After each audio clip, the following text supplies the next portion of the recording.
Today, I'm going to show you how to install add-ons in Google Calendar in just a few quick steps. This is a simple way to add extra features to your calendar, save time, and make your workflow a lot smoother. If you use Google Calendar for work, school, or personal planning, this is a really useful trick to know. And before we jump in, if this tutorial helps you out, go ahead and hit like and subscribe for more easy software guides just like this one.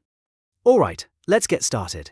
First, open Google Calendar in your browser and make sure you're signed into the correct Google account. Once you're inside your calendar, look over to the right-hand panel. This is where Google places its add-ons and extra tools, so you'll want to focus on that area. Next, find the plus icon in that right panel. This plus button is what lets you explore and add new integrations to your calendar. Go ahead and click the plus icon to open the add-ons marketplace. After that, use the search bar to look for the add-on you need. Type in the name of the add-on you want to install.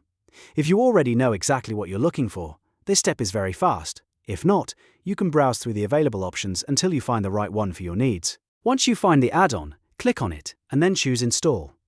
Google will begin the installation process and may show you a few permission prompts. This is completely normal because the add-on needs access to work properly with your calendar. Now select the Gmail account you want to use.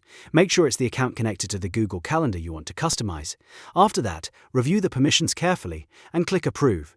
This gives the add-on the access it needs to finish setup and function correctly. And that's it. Once you approve it, the add-on is installed and ready to use inside Google Calendar. You can now go back to your calendar and start using the new feature right away. If this video helped, don't forget to like the video and subscribe to the channel. It really helps support the content and lets me make more quick tutorials like this one. Thanks for watching, and I'll see you in the next video.